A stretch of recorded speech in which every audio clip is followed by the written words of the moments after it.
Hey guys, welcome back to Muscle Mentor. I'm Brad Hall, and this is Brad Pitt, and we're going to talk a little bit about cardio. And I think I wrote an article about this and a while back, but cardio is not my favorite subject. It's boring. It's there's nothing really Redeeming. sexy about it. Yeah, there's no redeeming qualities. I don't like doing it.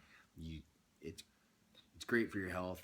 I say that during the off season, you should do at least a little bit, like 20 minutes, 4 times a week. It's not that hard, and not even hard. Just enough to get your heart rate up, and if you're getting so heavy or so whatever that taking your kids to the park is a huge chore.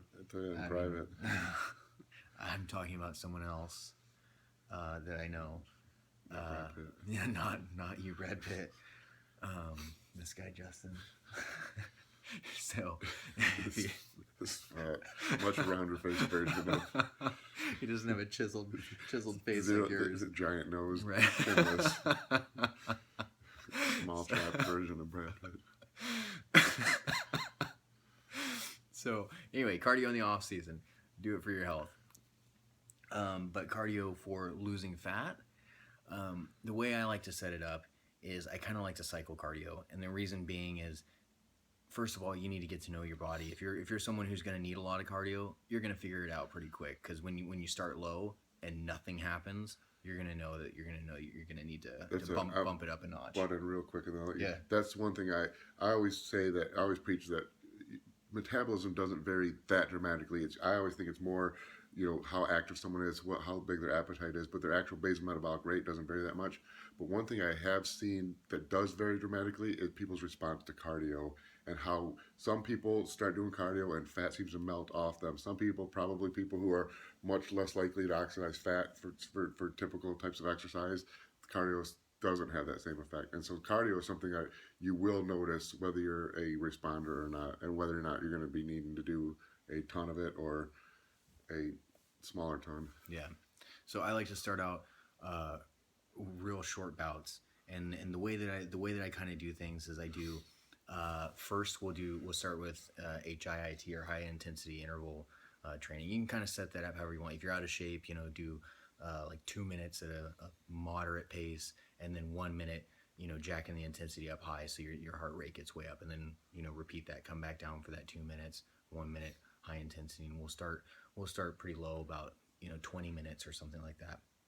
Then as soon as you'll know whether that starts working or doesn't start working. But say it does, you're losing a little bit of fat, the first week goes great, you can do it for another week or another period of time. But I like to do the high intensity interval training for a while, and then switch over to low intensity steady state, less cardio, just regular, what you would call regular cardio. And we do that for a week or whatever period, and then we end up after that we'll take a couple days off, a couple days, maybe a week off, just to give the legs a little bit of rest.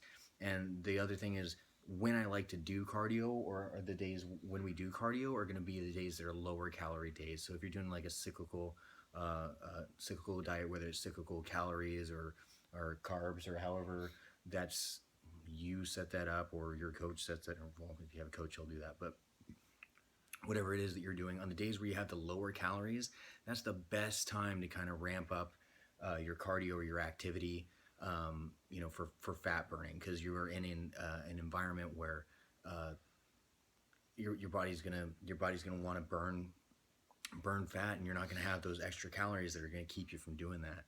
So say it's a low day, for if you're doing like a carb cycling type diet, your calories are lower, your carbs are lower, excuse me.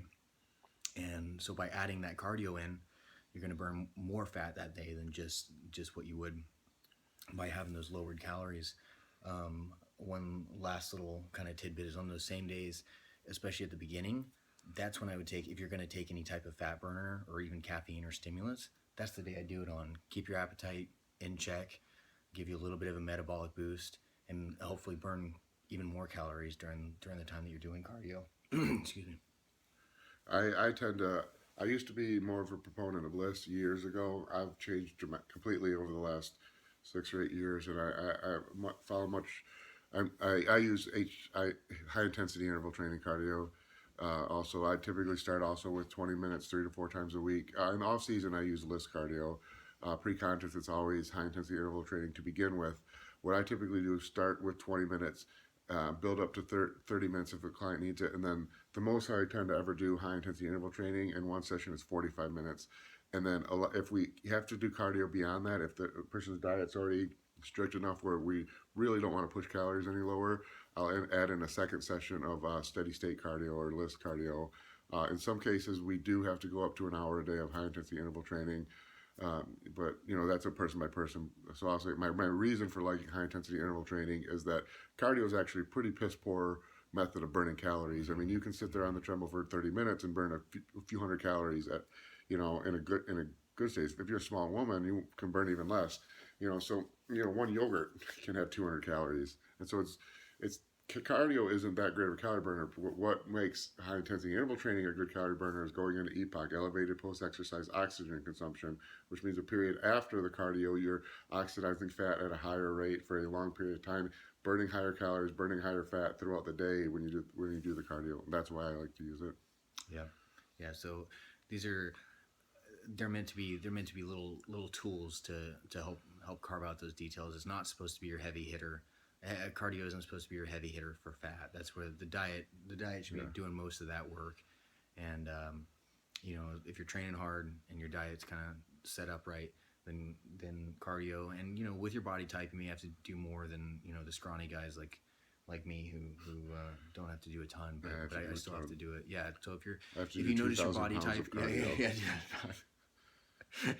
if you notice that your body type is just one that you can almost never overtrain, you can just beat it to death, you gain muscle and fat really easily, there's a strong possibility you might be one of the people who has to do a little more cardio.